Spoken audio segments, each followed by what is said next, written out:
સૌને જય અંબે। મારું નામ રબારી વિરાજી છે।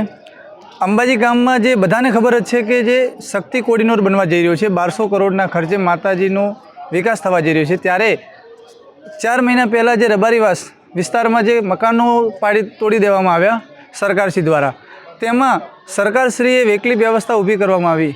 હવે એ સરકારશ્રી વૈકલ્પિક વ્યવસ્થા અમારા નાના ઢોર છે, બાળકો છે, ભણવામાં અમને ઘણી અગવડતા પડી રહી છે। આજે અમે સપોર્ટ સંકુલમાં અમને ફાળવવામાં આવ્યું છે। એ સપોર્ટ સંકુલમાં અંબાજીના દાતાશ્રીઓ દ્વારા પ્લાયના રૂમ બનાવીને અમે રહીએ છીએ। ત્યારે હું અંબાજી ગ્રામજનો અને સૌને એવું અવગત કરવા માગું છું કે આજે અમે કેવી પરિસ્થિતિમાં જીવીએ છીએ। આજે અમારું જે સપોર્ટ સંકુલ છે સાહેબ, અમે બતાવી દઈએ કે ખુલ્લા વાયરો લટકી રહ્યા છે। તે ખુલ્લા વાયરોમાં અમારા પરિવારો રહી રહ્યા છે। તે વાયરોને અડી અને કરંટ આવી અને અમને શું થાય એનો પણ ભય સતાઈ રહ્યો છે। અમે પશુપાલક છીએ। આજે અમારી નાની વાછરડીઓ અને નાના માલઢોર આપ બતાવી શકો સામે, ત્યાં ખુલ્લામાં તડકામાં અમારે બાંધવા પડી રહ્યા છે। અમારે આ સપોર્ટ સંકુલ જે સામે આપને દેખાઈ રહ્યું છે કેમેરા સામે, તે સપોર્ટ સંકુલમાં અમે લગભગ 41 પરિવાર, જેમાંથી 20 પરિવારો અહીંયા રહેવા આવી ગયા છે। આજે અંદર હું તમને બતાવું કે તે આ કાળઝાળ ગરમીમાં તે લોકો વગર પંખે અને વગર રીતે કઈ રીતે જીવી રહ્યા છે। આપણે અંદર જઈશું।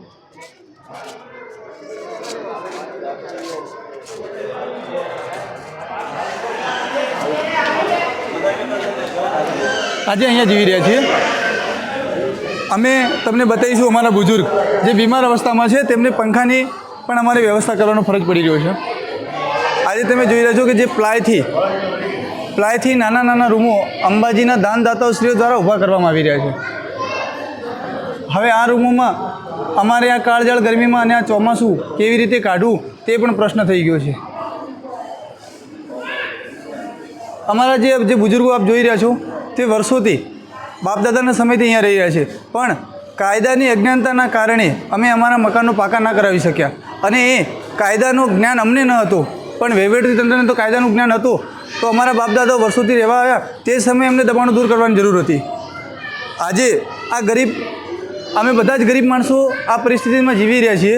અમારી જોડે જો પૈસાની કે રૂપિયાની વ્યવસ્થા હોત તો અમે આ પરિસ્થિતિમાં ના જીવો, તમે અમારી વ્યવસ્થા કરી નાખી હોત। હવે હું તમને એક રૂમ બતાવીશ કે શું લોકો કઈ રીતે જીવી રહ્યા છે।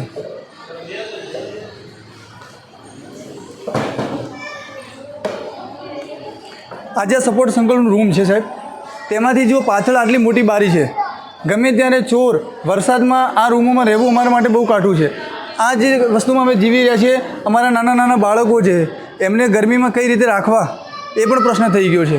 અને ઉપર પણ તપરાઓ ફૂટેલા છે, અને નીચેથી અમારા વાસણ, અમારા છોકરા, અમારા વ્યવહાર કઈ રીતે સાચવવો, અમારે ત્યાં મહેમાન પરાણો આવે તો અમારે કઈ જગ્યાએ રાખવા, આ જ રીતે આ એક જ રૂમ નથી, આવી જ રીતે લાઇનસર રૂમો જે બની રહ્યા છે।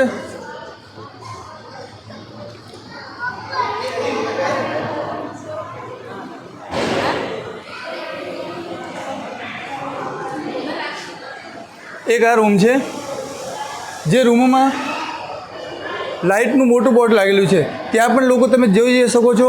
ઘોડિયામાં બાળક સુધી જોઈ શકો, રસોડું છે, ત્યાં પણ અમને કરંટ લાગવાનો ભય અમને સતાઈ રહ્યો છે। હવે આ પરિસ્થિતિમાં કઈ રીતે જીવવું અને આગામી સમયમાં લોકોનું શું અમારી હાલ થશે એ પણ અમને સમજાતું નથી। હવે આપણે આ દરેક રૂમોથી અવગત કરાવીશું। ત્યારે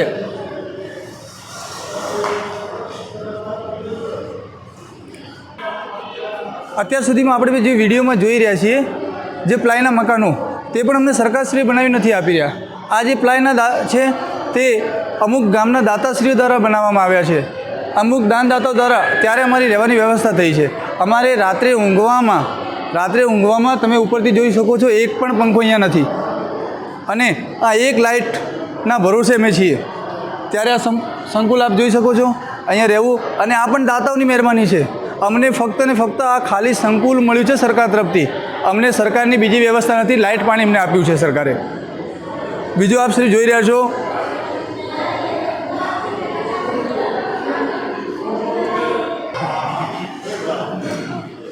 આજે અમારું આયોગ જોડે અમારો કેસ કોર્ટમાં અને આયોગમાં 2 જગ્યાએ ચાલી રહ્યો છે। ત્યારે આજે આયોગની વીસી દ્વારા અમે બધા જોડાયા હતા।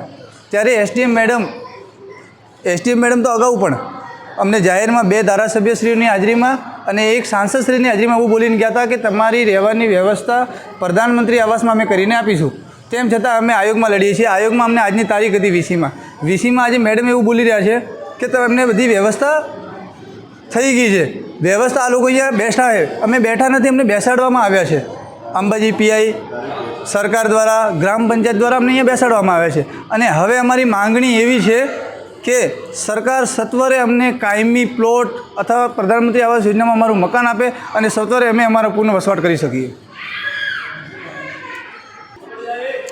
આજે આયોગ સાથે અમારી વીસી હતી, તેમાં એસડીએમ મેડમ એવું બોલ્યા છે કે એ લોકો બેસી ગયા છે. અમે અહીંયા બેઠા નથી. અમને તલાટી, અંબાજી ગ્રામ પંચાયત, પ્રાંત સાહેબ, એસપી સાહેબે અને અંબાજીના પીઆઈ સાહેબે બધાએ ભેગા મળી અને અમને અહીંયા બેસાડવામાં આવ્યા છે. અને રહી વાત અમારી વ્યવસ્થાની, તો વ્યવસ્થા અમને અહીંયા કંઈ આપી નથી. હાલ અમને ગ્રામ પંચાયત પાણી, લાઇટ અને એ બધી વ્યવસ્થા આપી રહી છે. અને જે આપણે રૂમો જે જોયા છે એ દાનદાતાઓ દ્વારા ઊભા કરવામાં આવ્યા છે, કોઈ સરકારે એમને ઊભા કરવામાં આવ્યા નથી. અને અમે અમારી મરજીથી અહીંયા બેઠા નથી, અમને સરકારે બેસાડવામાં આવ્યા છે. જેથી અમારી રજૂઆત એક જ છે કે અમને સત્વરે આ ખાલી ન કરાવે, જ્યાં સુધી અમારી કાયમી વ્યવસ્થા ન થઈ જાય ત્યાં સુધી અમને જગ્યા ખાલી ન કરાવે તેવી સરકારશ્રીને અમારી રજૂઆત છે.